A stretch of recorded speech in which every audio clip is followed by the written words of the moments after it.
সুপ্রিয় ভিউয়ার্স, আশা করি সবাই ভালো আছেন। আজকে কথা বলবো সুইং লাইন লেআউট নিয়ে। তার আগে যারা এখন চ্যানেলটা সাবস্ক্রাইব করে নিন। তাহলে সুইং লেআউট আসলে কি, আপনি এই ভিডিও দেখার মাধ্যমে বুঝতে পারবেন বা নিজেই লেআউট করতে পারবেন যে কীভাবে সুইং লেআউটটা করতে হয়। তো সেই জন্য চলুন আমরা কথা বলি। এই সুইং লেআউটটা হচ্ছে যে ধরেন একটা বাইরে কাজ চলতেছিল, ওই বাইরে কাজ শেষ, আবার নতুন একটা বাইরে কাজ শুরু হবে, বা একটা স্টাইলে কাজ চলতেছিল, ওই কাজ শেষ, অন্য একটা স্টাইলে কাজ শুরু হবে। বা ধরেন আগে শার্টের কাজ চলতেছিল, শার্টের কাজ শেষ, ওইখানে এই লাইনের মধ্যে প্যান্ট ঢুকবে। বা আগে একটা বেসিক শার্টের কাজ চলতেছিল, ওই শার্টের মধ্যে এখন ফ্লাফওয়ালা পকেট ঢুকবে।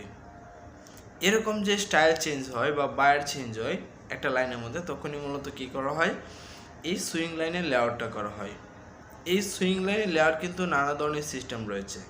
একটা হচ্ছে বাস সিটের মতো, যে মাঝখানে একটা টেবিল থাকবে, মানে বাসে যেরকম মাঝখানে একটা যাওয়া আসা রাস্তা থেকে দুই পাশে সিট থাকে, ওইরকম একটা রয়েছে লেআউট।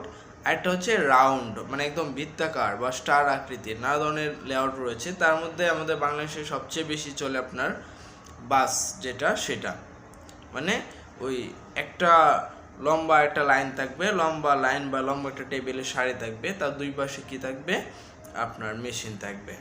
এই সিস্টেমটা সবচেয়ে বেশি চলে।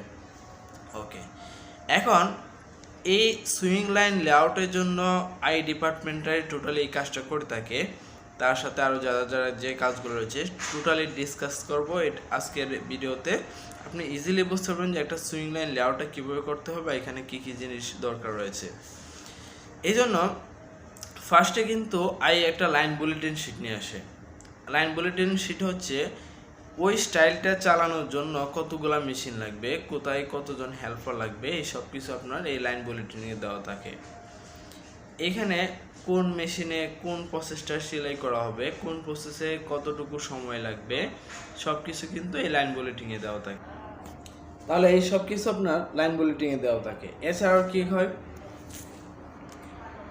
ডিপার্টমেন্টরা ওরা তাদের যে বুলেটিন শিট রয়েছে, সেই বুলেটিন শিট অনুযায়ী মেশিনের লেআউটগুলো তৈরি করে, মেশিনের সিকোয়েন্সগুলো মেনটেন করে, এক মেশিনের পর আরেক মেশিনের পর আরেক মেশিনের পর সাজায়।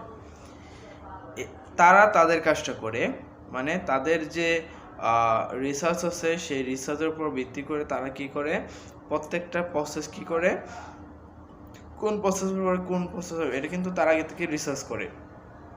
কোন প্রসেসে কতটুকু টাইম নেবে এটা তারা আগে থেকে রিসার্চ করে। তারা তাদের ওই যে লাইন বুলেটিন শিট রয়েছে, সেই বুলেটিন শিট অনুযায়ী প্রত্যেকটা মেশিন এবং প্রত্যেকটা টেবিল কিন্তু তারা সেট আপ করে। ওকে, পাশাপাশি কিছু ফ্যাক্টরিতে আপনার এমসিপি ফলো করা হয়। এমসিপি হচ্ছে ম্যানুফ্যাকচারিং কন্ট্রোল প্ল্যান, সেটাকে বলা হয় এমসিপি। এই সুইংয়ের জন্য একটা এমসিপি রয়েছে, ম্যানুফ্যাকচারিং কন্ট্রোল প্ল্যান রয়েছে। এটা হচ্ছে যে কোন প্রসেসর পরে কোথায় কীভাবে কন্ট্রোল করবে কোয়ালিটি, সেটা ফলো করা হয়, এমসিপিটা ফলো করা হয়। যেমন ধরেন প্রথমে কাট প্যানেল ইনপুট হবে, ইনপুট হওয়ার পরে তারা মার্কিং করবে, মার্কিং করার পরে কয়েকটা মেশিনের জন্য ইন প্রসেস কোয়ালিটি চেক থাকবে। তারপর এছাড়াও কী ফলো করা হবে সুইং লাইনে, হ্যাঁ, তারপরে এন লাইনে ট্রিমার থাকবে, ট্রিমার পরে এন লাইন দুজন কিউসি বা তিনজন। এই টোটালি সুইংয়ের ওয়ার্কিং প্রসিডিউরটি এমসিপির মধ্যে লেখা থাকে। এবং ওই সুইংয়ে কিউসিরা কী কাজ করবে, কোয়ালিটি ইনচার্জ কী কাজ করবে, কিউএ কী কাজ করবে, প্রোডাকশনের লোকেরা কী কাজ করবে, মেনটেনেন্সের কী কাজ করবে, সব কিছু এমসিপির মধ্যে দেওয়া থাকে। সেই যে এমসিপিটা রয়েছে সেটা অনুযায়ী মূলত কী করে কাজগুলো একটু দেখে নেয়, যে সে অনুযায়ী সাজানো হয়।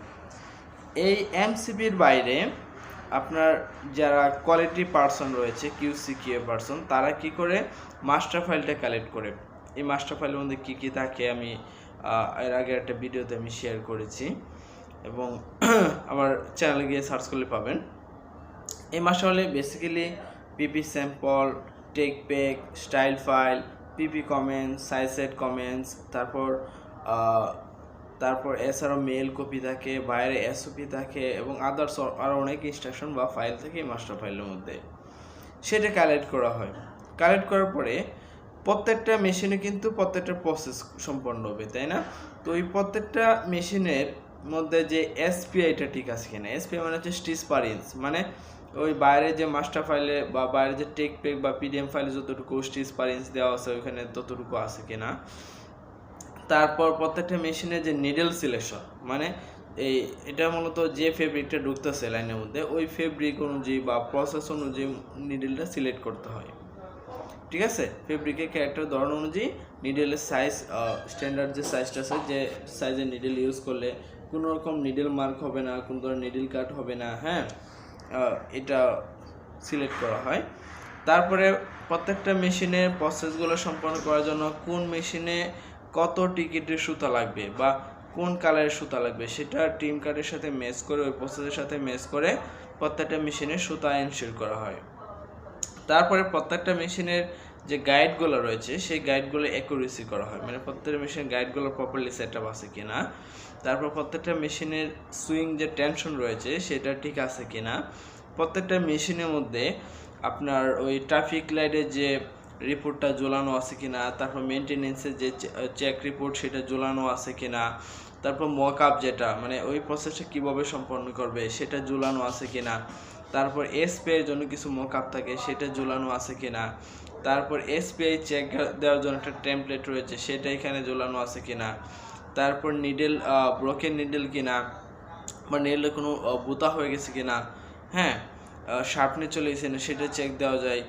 তো এই সব কিছু একটা মেশিন চালানোর জন্য যা কিছু দরকার। তারপর কাটারের মধ্যে ফিতা বাঁধা আছে কিনা বা কাটার নমিনেট করা আছে কিনা, অপারেটরের জন্য আইডেন্টিফাই করা আছে কিনা সেগুলো দেখা হয়।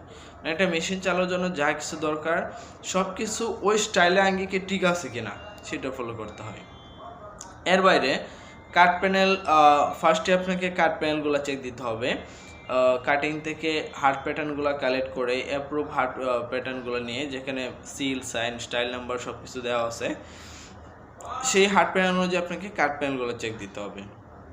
কাট প্যানেলগুলো যদি হার্ড প্যাটার্ন অনুযায়ী মেজারমেন্ট এবং কোয়ালিটি দুইটা ঠিক থাকে তাহলে এগুলোকে সুইংয়ে ইনপুটের জন্য দিতে হবে। আর যদি কাট প্যানেলগুলো যদি ঠিক না থাকে, কাট প্যানেল শেপ ঠিক নেই, মেজারমেন্ট ঠিক নেই, তাহলে এগুলো আবার কাটিংয়ে বেগ দিতে হবে রিকাট করে দেওয়ার জন্য।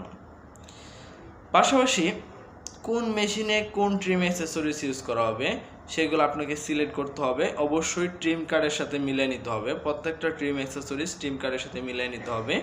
মিলে যেগুলো ওকে থাকবে সেগুলো লাইন ইনপুট দিতে হবে, যেগুলো নট ওকে এগুলো আবার স্টোরি ব্যাক দিতে হবে। এছাড়া অনেক মেশিনে মূলত finish pattern, marking pattern use করা হয়, মকআপ প্যাটার্ন ইউজ করা হয়। ওই প্যাটার্নগুলো অ্যাপ্রুভ করা আছে কিনা, সিল সাইন আছে কিনা এবং ওই প্যাটার্নগুলো আপনার মেজারমেন্ট অ্যাকুরেসি আছে কিনা বা ওই প্যাটার্নগুলো অ্যাকুরেট কিনা এগুলো আপনাকে ভেরিফাই করে নিতে হবে। ভেরিফাই করে তারপর ওই প্যাটার্নগুলো ওখানে দিতে হবে কাজ করার জন্য। পাশাপাশি quality QC person, Q person ওদের কাছে কোনো কাটা থাকবে না। প্রত্যেকটা অপারেটরই তার প্রসেস কমপ্লিট করার পরে তার প্রসেসের থ্রেড কাটিং করে দিবে এবং একদম লেআউটের, এবং আপনাকে প্রত্যেকটা প্রসেসে যে অপারেটরগুলো প্রত্যেকটা প্রসেস যখন কমপ্লিট করবে ফার্স্ট যে গার্মেন্টসগুলো তো পিসগুলো বের হয় সেগুলো আপনাকে চেক করে দিতে হবে, কারণ ফার্স্ট টাইম অপারেটরদের অনেক ভুল ত্রুটি হতে পারে। তার প্রথম যে গার্মেন্টসটা ওকে করবে ওই গার্মেন্টসটা আপনাদেরকে কী করতে হবে, যারা কোয়ালিটি পার্সন আছে তারা চেক করবে। চেক করে এটা কিসের সাথে চেক করবে, অ্যাপ্রুভ স্যাম্পল বা পিপি স্যাম্পল বা গোল্ড সিল যে স্যাম্পল রয়েছে সেটার সাথে তারা মূলত অ্যাকুরেসি চেক দিবে যে এগুলো ঠিক আছে কিনা। এবং প্রত্যেকটা অপারেটরকে, প্রত্যেকটা কোয়ালিটি চেকারদেরকে, প্রত্যেকটা কিউসি কিউএদেরকে তাদের যে অ্যাপ্রুভ স্যাম্পল রয়েছে অ্যাপ্রুভ স্যাম্পলের প্রত্যেকটা প্রসেস বুঝিয়ে দিতে হবে এবং কোন প্রসেসটা কীভাবে হবে সেটা ভালোভাবে বুঝিয়ে দিতে হবে। প্রত্যেকটা অপারেটরকে তাদের প্রসেস সম্বন্ধে অবগত করতে হবে, ওই প্রসেসে কী কী ধরনের মিস্টেক হতে পারে, ওই প্রসেসে কী কী সাবধানতা অবলম্বন করতে হবে সেগুলো তাদেরকে বুঝিয়ে দিতে হবে। এবং যারা কোয়ালিটি চেকার রয়েছে তাদেরকে বুঝিয়ে দিতে হবে, তাদেরকে প্রপারলি ইনস্ট্রাকশন দিতে হবে যে এই প্রসেসে এতটুকু এসপি হবে, এখানে লেভেলটা এত ইঞ্চি নিচে হবে, লেভেলটা এইভাবে থাকবে, ফ্রন্ট পার্ট এটা থাকবে, ব্যাক পার্ট, তারপরে এরকমভাবে তাদেরকে না ধরনের ইনস্ট্রাকশন দিতে হবে কোন প্রসেসে কত এসপিআই হবে, কোন প্রসেসে কত মেজারমেন্ট হবে এবং চেকটা কীভাবে করবে, কী কী ধরনের ডিফেক্টগুলো মেজর মাইনর ক্রিটিক্যাল এগুলো তাদেরকে লেআউট দিতে হবে এবং তাদেরকে চেকিং প্রসেস এটা বুঝিয়ে দিতে হবে। তাহলে ভিউয়ার্স আশা করি আপনারা বুঝতে পেরেছেন। তারপর প্রত্যেকটা অপারেটর যখন তার প্রসেসটা কমপ্লিট করবে তখন ওই ফার্স্ট পিস গার্মেন্টসটা আপনাদেরকে চেক দিতে হবে, চেক দিয়ে দেখতে হবে যে এটা আসলে অ্যাকুরেট আছে কিনা। এইভাবে কি করতে হবে, প্রত্যেকটা অপারেটর তাদের যে প্রসেসগুলো এগুলো কমপ্লিট করতেছে এগুলা একুরেট কিনা সেটা আপনাকে যাচাই করতে হবে। এর বাইরে আরও কিছু কাজ রয়েছে, এর বাইরে সুইং লেআউটে কিছু কাজের মধ্যে রয়েছে। যেমন বললাম যে প্রত্যেকটা মেশিন থেকে ফার্স্ট যে গার্মেন্টসটা বের হবে এটা কিউএ বা কিউসি যারা রয়েছে তারা এটা চেক করে কনফার্ম করতে হবে। ফার্স্ট পিসের পাশাপাশি আরও কয়েক পিস দেখতে হবে প্রত্যেকটা মেশিন থেকে, এবং প্রসেসটা ওকে না হওয়ার আগ পর্যন্ত সামনে মেশিনে যাতে না যায় সেটা কনফার্ম করতে হবে। যারা আপনার মার্কিংয়ের জন্য রয়েছে তারা প্রপার প্যাটার্ন দিয়ে মার্কিং করতেছে কিনা, বা তাদের প্যাটার্ন সম্বন্ধে নলেজ আছে কিনা, বা কোন স্টাইলের পরে কোন স্টাইল আসলে কোন প্যাটার্নটা তাদের ইউজ করতে হবে, কোন সাইজের ক্ষেত্রে বা কোন ফিটের ক্ষেত্রে কোন প্যাটার্নটা ইউজ করতে হবে, তাদেরকে এটা নিয়ে অবগত করাতে হবে। যারা হ্যান্ড সিজারিংয়ে রয়েছে তাদের কতটুকু সুইং অ্যালাউন্স তার হ্যান্ড সিজারিং করতে পারবে এটা তাদেরকে বুঝিয়ে দিতে হবে। যে সকল মেশিন রয়েছে ভার্টিক্যাল মেশিন, তারপর ওভারলক মেশিন, তাদের যে কতটুকু অ্যালাউন্স তারা কেটে ফেলে সেটাও কিন্তু আপনার কতটুকু অ্যালাউন্স কাটা যাবে সেটা আপনাকে এনশিওর করতে হবে। তাহলে সুপ্রিয় ভিউয়ার্স, এবং প্রত্যেকটা মেশিনে আমি আবার বলতেছি ওই মেশিনে এসপিআই, সুইং টেনশন, তারপর ওই মেশিনের জন্য যে সুতো ইউজ করতে হবে, একজ্যাক্ট সুতা, একজ্যাক্ট নিডেল, হ্যাঁ এগুলো কিন্তু আপনাকে অবশ্যই কনফার্ম করতে হবে। এবং ওই প্রসেসের জন্য যে একটা মকআপ রয়েছে স্ট্যান্ডার্ড, সেই স্ট্যান্ডার্ড মকআপটা কিন্তু আপনাকে কনফার্ম করে দিতে হবে সুইং লেআউটের সময়, যাতে অপারেটর যাতে ওই মকআপ দেখে বুঝতে পারে যে তার প্রসেসটা এরকম হবে। এই মকআপের মধ্যে কিন্তু লেখা থাকতে হবে এই প্রসেসে কী কী ধরনের ডিফেক্ট হতে পারে, বা এই প্রসেসে স্প্রে কত হবে, এই প্রসেসে থ্রেড কীরকম হবে, হ্যাঁ সব কিছুই মকআপের মধ্যে লেখা থাকে। এবং এছাড়া অবশ্যই প্রত্যেকটা অপারেটরকে তার প্রসেস সম্বন্ধে বুঝিয়ে দিতে হবে অ্যাপ্রুভ স্যাম্পলটা নিয়ে, যাতে কোনো ধরনের মিস্টেক যাতে না হয়, কোয়ালিটি চেকারদেরকেও সেটা বুঝিয়ে দিতে হবে। এবং সুইং অনলাইন যারা আছে তাদেরকে বুঝিয়ে দিতে হবে, এবং স্পেশালি যারা চেকার তাদেরকে ক্লকওয়াইজ চেক সিস্টেমটা বুঝিয়ে দিতে হবে।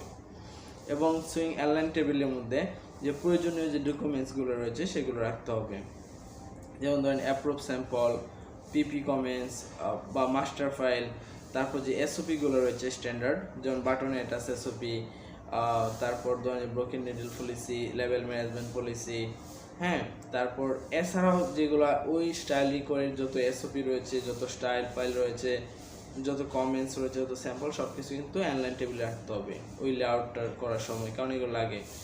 এছাড়া আপনাকে ব্রোকেন নিডল পলিসিটার প্রপারলি এক্সিকিউশন করতে হবে, লেভেল ম্যানেজমেন্ট পলিসিটার প্রপারলি এক্সিকিউশন করতে হবে, তারপর বাটনের জন্য বাটনে এটার যে পলিসি আছে সেটাকে প্রপারলি এক্সিকিউট করতে হবে।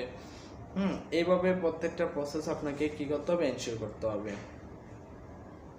তাহলে সুপ্রিয় ভিউয়ার্স, আশা করি আপনারা বুঝতে পেরেছেন যে একটা সুইং লেআউট কিভাবে করা হয়, এবং এই সুইং লেআউটে আই ডিপার্টমেন্টের কাজ কি এবং কোয়ালিটি ডিপার্টমেন্টের কাজ কি আমি সম্পূর্ণভাবে বুঝিয়ে দিয়েছি আপনাদেরকে, যে একটা লেআউট কিভাবে করবে এবং এই লেআউটের পরে কিভাবে ওই লেআউটের প্রত্যেকটা প্রসেস আপনার প্রত্যেকটা প্রসেসে কোয়ালিটি এনশিওর করবে, এবং প্রত্যেকটা প্রসেসে কোয়ালিটিফুল প্রোডাক্ট বের করবে ওই প্রসেস থেকে। সুপ্রিয় ভিউয়ার্স, যারা আমার চ্যানেলটি সাবস্ক্রাইব করেন অবশ্যই সাবস্ক্রাইব করেন। আপনাদের যদি কোনো কমেন্টস থাকে এই সুইং লেআউট সম্বন্ধে আমাকে অবশ্যই করে দেবেন, কারণ আমিও মানুষ, আমার কোনো কিছু স্কিপ হয়ে যেতে পারে ভিডিওটা তৈরি করার সময়, যে সুইং লেআউটে আর কী কী করা দরকার ছিল। আসলে এখানে অনেকগুলো কাজ, তারপর যতগুলো আমার মাইন্ডে ছিল সবগুলো আমি শেয়ার করেছি। ভালো থাকবেন, আল্লাহ হাফেজ।